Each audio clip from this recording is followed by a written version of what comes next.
નમસ્કાર, આપ જોઈ રહ્યા છો ઇન્ડિયા ન્યૂઝ ગુજરાત। આપની સાથે હું છું જેનિશા। સમાચારો પર વિગતવાર નજર કરીએ તો દેશની પ્રથમ બુલેટ ટ્રેનના ડેવલપમેન્ટનું કામ પ્રગતિના પંથે ચાલી રહ્યું છે, જેના માટે અમદાવાદમાં સાબરમતી મલ્ટી મોડલ ટ્રાન્ઝિટ હબનું નિર્માણ પૂર્ણતાના આરે છે।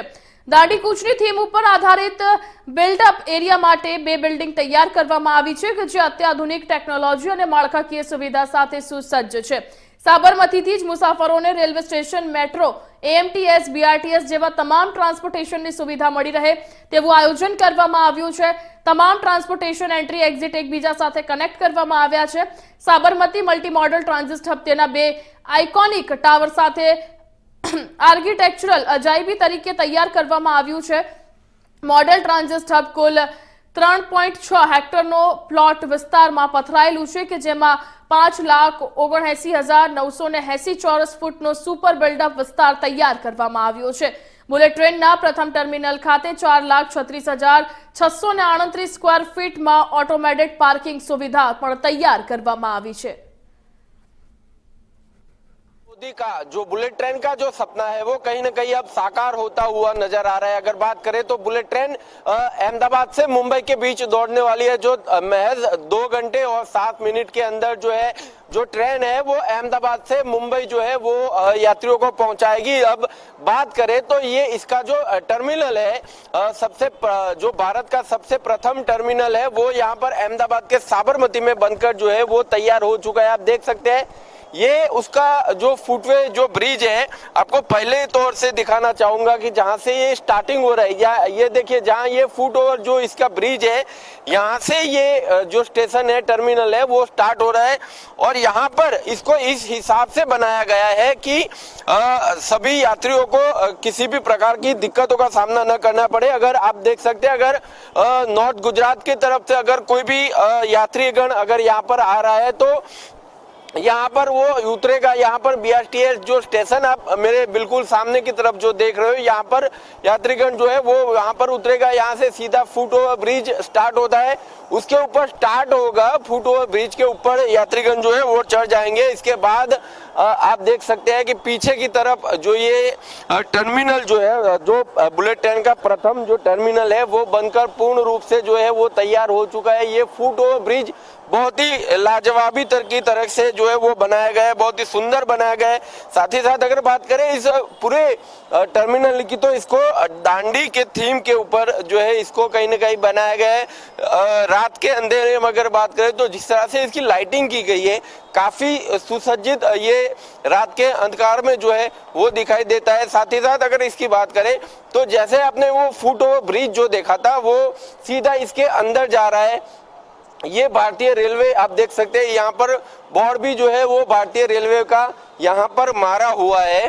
साथ ही उसके बाद यहाँ पर जो यात्रीगण हैं वो इसके अंदर एंटर होंगे, फुट ओवर ब्रिज के अंदर से सीधे अंदर जाएंगे। अंदर जाने के बाद जो है वो यात्रीगण अगर चाहे तो मेट्रो में भी जा सकते हैं, मेट्रो का भी स्टेशन यहीं पर है। ये फुट ओवर ब्रिज मेट्रो से भी मिलता है, साथ ही साथ बीआरटीएस से मिलता है, एएमटीएस जो कि यहाँ की लोकल जो कॉर्पोरेशन की जो वाहन संस्था है उससे भी मिलेगा। साथ ही साथ इंडियन रेलवे में अगर किसको जाना है तो यहाँ से सीधे वो जो साबरमती का जो प्लेटफॉर्म नंबर 1 है वहां पर यात्रीगण जा सकते हो। अगर बुलेट ट्रेन में जाना है तो इसके लिए भी यहाँ पर जो सुविधाएं है वो उपस्थित है। साथ ही साथ इसमें अगर बात करें तो तकरीबन 1400 कार के लिए मल्टी लेवल पार्किंग जो है वो अंदर यहाँ पर बनाया गया है। हम आगे आपको दिखाएंगे कि किस तरह से जो मल्टी लेवल पार्किंग है उसको यहाँ पर जो है वो बनाया गया है। अगर साथ की इसके अंदर की बात करें तो इसमें जो बीआरटीएस है, या तो ड्रॉप आउट के लिए बात कर रहा हूँ कि ड्रॉप आउट के लिए जो बीआरटीएस है, ऑटो है, टैक्सी है, उन सब के लिए यहाँ पर ड्रॉप आउट के लिए अलग से व्यवस्था की गई है।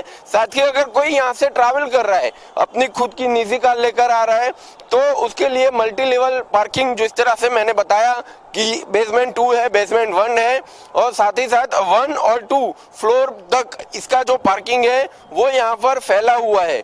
उसके बाद अगर बात करते हैं कि जो उसके बाद जो तीसरा माल है, तीसरे मंजिल से फिर जो इसका जो एक्चुअल जो प्लेटफॉर्म जो वर्क है वो यहाँ से तीसरी मंजिल से जो है वो वर्क शुरू होगा। इसमें काफी सारी सुविधाएं हैं जो इसमें वो अलग तरीके से दी हुई है। इसको पूरे इस जो मल्टी मॉडल हब जो इसको बनाया गया है, इसको दो भागों में जो है वो विभाजित किया हुआ है। दो भागों में इसको अलग अलग तरह से जो है वो इसको बनाया हुआ है। आप देख सकते हैं ये इसका जो आगे का जो एरिया है, मेन एंट्री गेट है, वो ये रहेगा। हालांकि अभी तो यहाँ पर निजी तौर से अभी काम चालू है, अभी काम चल रहा है, लेकिन जिस तरह से जिस तेजी से ये काम चल रहा है, काफी बहुत कह सकते हैं कि जल्द ही इसको जो है आप देख सकते हैं ये एंट्री गेट रहेगा। एंट्री गेट में आपको दिखाऊंगा बाहर की तरफ से कि किस तरह का एंट्री गेट का नजारा जो है वो यहाँ से लोगों को दिखाई देगा। ये साबरमती का जो एंट्री गेट है वो यहाँ से सीधा जो है यहाँ पर दिखाई देगा। हालांकि अभी तक काम जो है वो उसका अभी चल रहा है काम, यहाँ पे अभी काम की तैयारियां जो है वो चालू है। लेकिन जहां भी लोग ये आरटीओ जो ब्रिज से उतरकर सीधा यहाँ पर आएंगे तो ये एंट्री गेट जो है मोमेंट वो एंट्री गेट ये रहने वाला है।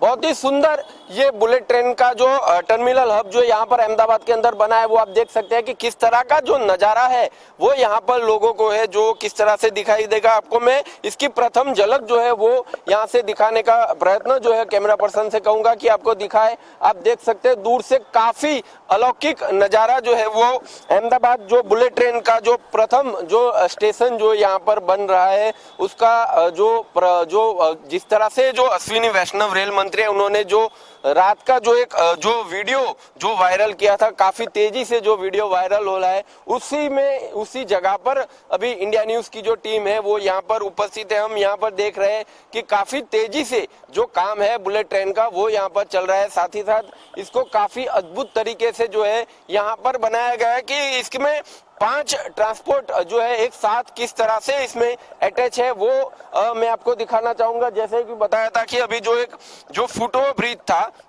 वो फुटओवर सीधा यहाँ पर जो है ये आप देख सकते हैं सीधा अंदर पूरी तरह से होता हुआ यहाँ तक आता है। और ये फुटओवर ब्रिज जो है वो साबरमती प्लेटफॉर्म नंबर 1 जो है वहां पर उतरता है। अगर ये एंट्रेंस गेट की अगर बात करें, आप देख सकते हैं एंट्रेंस गेट जो है वो एंट्रेंस गेट जो है यहाँ पर लोग जो है एंटर हो गए तो बीआरटीएस जो होगी वो यहाँ से बीआरटीएस होती हुई सीधी अंदर जाएगी। अंदर लोगों को उतारने के बाद लोगों को उतारने के बाद आगे की तरफ से जो है वो बाहर निकल जाएगी। साथ ही अगर टू व्हीलर है तो टू व्हीलर के लिए भी अलग से जो है पार्किंग और जाने की जो व्यवस्था है वो यहाँ पर बनाई गई है।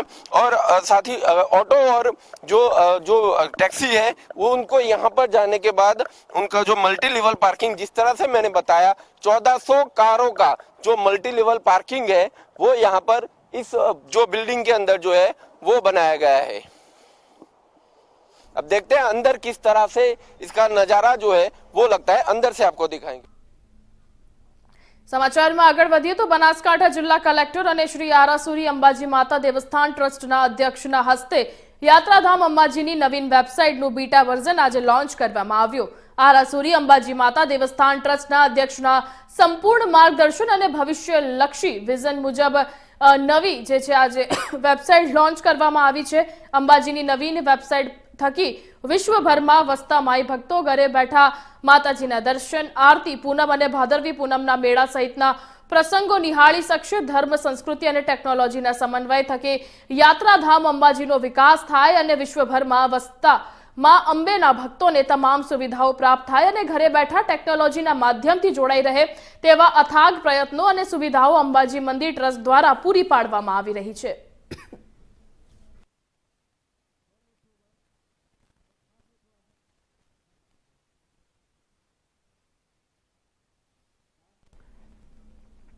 तो कमोसमी वरसाद અને સતત બદલાતા વાતાવરણ વચ્ચે ધરતીપુત્રો પર જાણે કુદરત રિસાણા હોય તેમ વધુ એક આફત આવી પડી છે। ખેડૂતોમાં ચિંતા સાથે દયનીય સ્થિતિ સર્જાઈ છે। અમીરગઢ તાલુકો આદિવાસી તેમજ ડુંગરાળ વિસ્તાર છે, ત્યારે અહીં સૌથી વધુ લોકો ખેતી પર આધારિત જીવન જીવી રહ્યા છે અને પરિવારનું ગુજરાન ચલાવી રહ્યા છે। ત્યારે શિયાળાના પ્રારંભ સાથે કમોસમી વરસાદ તૂટી પડતા ખેતી પાકમાં 30 થી 40% જેટલું નુકસાન થવા પામ્યું છે અને એમાં પણ ઓછું હોય તેમાં સતત બદલાતા વાતાવરણ વચ્ચે એરંડા સહિતના પાકમાં કાતરા નામની જીવાતનો ઉપદ્રવ વધી જતા ઉત્પાદન પર માઠી અસર થવા લાગી છે। ખેડૂતોમાં ચિંતા વધી છે। ખેડૂતોએ નુકસાનીનો સર્વે કરીને સરકાર પાસેથી મદદ માંગવાની જે છે અપીલ કરી છે।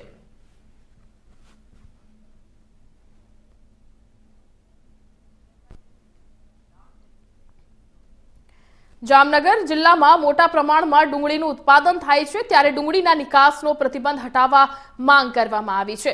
ગરીબોની કસ્તુરી ગણાતી ડુંગળી સારા ભાવોથી પ્રેરાઈને ખેડૂતોએ વાવેતર કર્યું, પણ કરમની કઠણાઈ તો જુઓ। ડુંગળીની નિકાસબંધીને કારણે ખેડૂતોને માથે ઓઢીને રોવાનો વારો આવ્યો છે।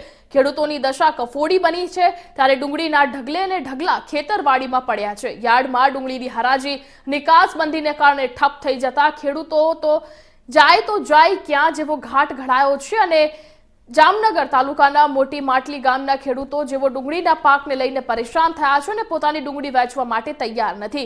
એક સાથે મોટા પ્રમાણમાં ભાવ ઘટાડો થતા કોઈ પણ ખેડૂતો ડુંગળી વેચવા માટે તૈયાર નથી। તમારું નામ થી ખાલી બોલે એમ બોલી। અમારું ગામ નાની માટલી મારું નામ છે ધનજીભાઈ લીરાભાઈ દુધાગરા નાની માટલી, અને અમારો તાલુકો જિલ્લો પણ જામનગર છે। આપા યાર્ડમાં અમારું ડુંગળીનું વેચાણ થાય છે, અને તાત્કાલિક સરકાર આનો નિર્ણય લે એવું અમારું માનવું છે। કોઈ હિસાબે ખેડૂતને આ પોસાય તેમ છે જ નહીં। સરકાર વહેલી તકે, અને અમારી સરકાર હોય અને અમારે કહેવું પડે। અમારી સરકાર આજે વર્ષોથી અમે એને લેતા આવ્યા છે અને લેવાના છે, પણ વિશ્વાસ ન તૂટવો જોઈએ એવું અમારું માનવું છે। વિશ્વાસઘાત અત્યારે સરકારે કર્યો હોય એવું અમને લાગે છે। વિશ્વાસઘાત કાયમી થાય તો ખેડૂતની દશા ખરાબ થાય એવું અમારે આપઘાત કરવાનો વારો આવે એવું અમારું માનવું છે। આવી પરિસ્થિતિમાં સરકારે તાત્કાલિક નિર્ણય લીએ, અને રાઘવજીભાઈ પટેલ જેવા અમારા ધારાસભ્ય હોય, અમારા અહીંના કૃષિ મંત્રી હોય, અને અમારે ફરિયાદ કરવાની હોય, એને તાત્કાલિક નિર્ણય લેવો પડે। ભલે ઓલા કૃષિ મંત્રીને કહેવું પડે, વડાપ્રધાન જ્યાં સુધી લાગવગ હોય, અને આવું પરિસ્થિતિ એના જ તાલુકાની જો સર્જાય તો પછી આ શરમજનક કહેવાય। નિર્ણય શું લેવાનો આનો એ અમને તાત્કાલિક જવાબ આપે અને તાત્કાલિક નિર્ણય આવે એવું માનવું છે। હા, ભાવ વધારો 1000 થી 1200 રૂપિયા અમને કરી દે એવું અમારું માનવું છે। નકર આ કોઈ હિસાબે પોસાય એમ જ નથી, કારણ કે અમારે આ ઉત્પાદનમાં ખર્ચ એવડો થઈ જાય છે। અમને વહેલી તકે ખેતી છોડવાનો વારો ન આવે। ગામડા ખાલી થઈ રહ્યા છે। ગામડાની પરિસ્થિતિ તો જુઓ તમે। ગામડામાં કોઈ રહેવા માંગતું નથી, કોઈ દીકરી દેવા માંગતું નથી। અમારા છોકરા વાંઢારીએ એવું તમે આજે ખરી નજરે જોઈ રહ્યા છો, અને છતાંય આવું કરો છો। અમારી સરકાર હોય ને અમારે તમને ફરિયાદ કરવાની હોય। સમાચારમાં આગળ વધીએ તો રાજકોટ જિલ્લાના ધોરાજીના સરદાર પટેલ માર્કેટિંગ યાર્ડમાં આજથી ડુંગળીની હરાજી શરૂ થઈ છે। નિકાસબંધીને કારણે ડુંગળીની હરાજી બંધ કરવામાં આવી હતી, પરંતુ આજથી ડુંગળીની હરાજી શરૂ કરવામાં આવી છે। ધોરાજી સરદાર પટેલ માર્કેટિંગ યાર્ડમાં આજથી ડુંગળીની હરાજી શરૂ થઈ છે, કે જેમાં ખુલ્લી બજારમાં ડુંગળી વેચવા આવેલા ખેડૂતોને ફરજિયાત નીચા ભાવે ડુંગળી વેચવા માટે મજબૂર થયા હોવાનો ખેડૂતોએ આક્ષેપ કર્યો છે। ખેડૂતોનું કહેવું છે કે હાલ ઘણા દિવસથી ખેતરોની અંદરમાં તૈયાર થયેલી ડુંગળી પડી હતી, કે જે બગડી જવાની અણીએ આવી પહોંચી છે।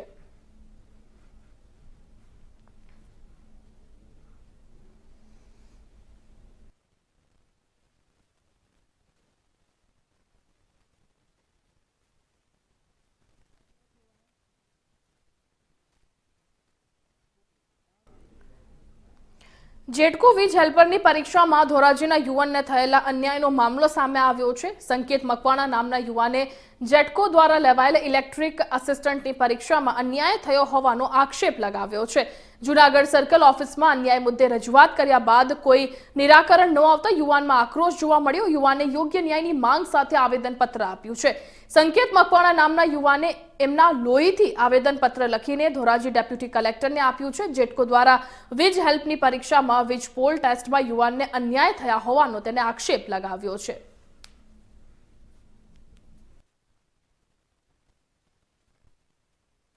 આજ રોજ ડેપ્યુટી કલેક્ટર મારફત મુખ્યમંત્રી સાહેબને મેં લોહીથી આવેદન આપ્યું છે. આવેદન આપવાનું કારણ માત્ર એટલું છે કે જેટકો દ્વારા જે વીજ હેલ્પર ઇલેક્ટ્રિક આસિસ્ટન્ટની પરીક્ષા લેવાયેલી હતી એમાં ફેબ્રુઆરી 2023માં અલગ અલગ જગ્યાએ પોલ ટેસ્ટનું આયોજન થયેલ હતું, પણ આ પોલ ટેસ્ટની અંદર જુનાગઢ સર્કલને અન્યાય થયેલો હતો. તમામ જગ્યાએ પોલ ક્લેમ ઉપર હાથ અડાડેલો હતો, પણ અમને પગ મુકાવીને અન્યાય થયેલો હતો. આમની રજૂઆત અમે વારંવાર જેટકોને કરેલ હતી, પણ કોઈ ધ્યાન ન દેતા, જવાબ ન મળતા હારી થાકી અને મેં ઈચ્છા મૃત્યુની રાષ્ટ્રપતિ પાસે માંગણી કરી અને ત્યારબાદ જેટકોનું તંત્ર જાગ્યું અને તાત્કાલિક તપાસના આદેશ આપ્યા અને તપાસમાં બહાર આવ્યું કે તમામ જગ્યાએ પોલ ટેસ્ટ હાજર અધિકારીઓએ પોતાની રીતે મનગઢત રીતે અને ઘરની ધોરાજી ચલાવી લીધેલ છે, જેથી કરીને ઉમેદવારોને અન્યાય થયેલ છે. છતાં પણ કોઈ વાતનું નિરાકરણ આવેલ નથી. મેં રજૂઆત કરી એના 2 મહિના અને તપાસ રિપોર્ટ સોંપાયેલો 1 મહિના જેવું થઈ ગયું છે, છતાં પણ કોઈ નિર્ણય ન આવતા મેં આજે હારી થાકી અને આજે મેં મુખ્યમંત્રી સાહેબને મારા લોહીથી આવેદન આપ્યું છે કે હવે અમને ન્યાય આપો સાહેબ. ધાંગધ્રાના કુડા ચોકડી નજીક આવેલ હનુમાનજી મંદિરના પૂજારીની હત્યાનો ભેદ ઉકેલાયો છે. સુરેન્દ્રનગર જિલ્લા પોલીસે સીટની રચના કરી અને 3 અલગ અલગ ટીમો બનાવી હતી. અલગ અલગ ટીમ બનાવીને પોલીસે 2 હત્યારાઓને ઝડપી લીધા છે. સમગ્ર ઘટનાની વાત કરવામાં આવે તો સપ્ટેમ્બર માસમાં રાત્રિના સમયે અજાણ્યા શખ્સો મંદિરમાં લૂંટ ચલાવવાના ઈરાદે પહોંચ્યા હતા. અચાનક મંદિરના પૂજારી જાગી જતા લૂંટારાઓ પૂજારીની હત્યા કરી મંદિરમાં લૂંટ ચલાવી ફરાર થયા હતા.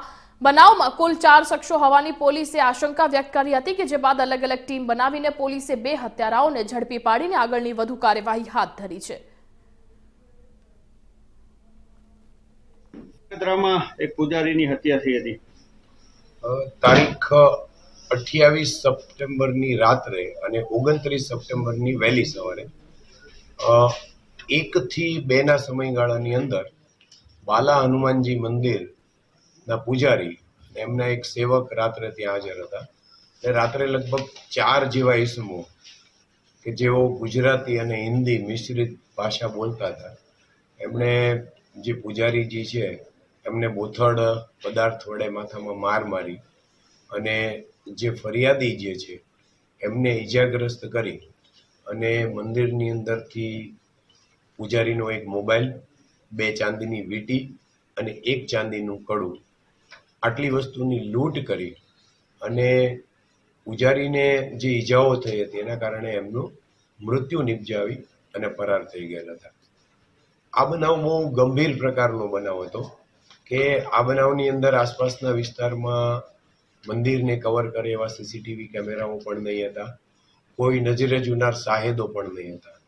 એટલે આ ગુનાની ગંભીરતાને ધ્યાને લઈ અને સુરેન્દ્રનગર જિલ્લા પોલીસ દ્વારા વિભાગીય પોલીસ અધિકારી જુગલ પુરોહિતના અધ્યક્ષસ્થાને એક સીટ બનાવવામાં આવેલી હતી અને આની અંદર એમને 3 ટીમો આપવામાં આવેલી હતી, એલસીબી, એસઓજી અને ધાંગધ્રા તાલુકા પોલીસ સ્ટેશન. અને આ 3ની ટીમ અને ડીવાયએસપી પુરોહિત દ્વારા લગભગ સપ્ટેમ્બર મહિનાથી અલગ અલગ ટીમો બનાવી આસપાસના જે સીસીટીવી કેમેરાઓ છે, ટેકનિકલ પ્રકારનું સર્વેલન્સ છે, તેમજ આ વિસ્તારના લગભગ 20 થી 25 કિલોમીટર વિસ્તારમાં જે મજૂરો રોકાયેલા છે એમની ડોર ટુ ડોર ચકાસણીની એક કાર્યવાહી હાથ ધરેલી હતી અને એમાં લગભગ મોટા પ્રમાણમાં જે શંકાસ્પદ ઇસમો છે એમની પણ પૂછપરછ કરવામાં આવેલી હતી. આ જે આખી સમગ્ર તપાસ દરમિયાન ડીવાયએસપી પુરોહિતને એવી માહિતી મળેલી હતી કે જે તો હતા અત્યાર સુધીના મુખ્ય સમાચાર. વધુ સમાચાર અને અપડેટ માટે જોતા રહો ઇન્ડિયા ન્યૂઝ ગુજરાત. નમસ્કાર.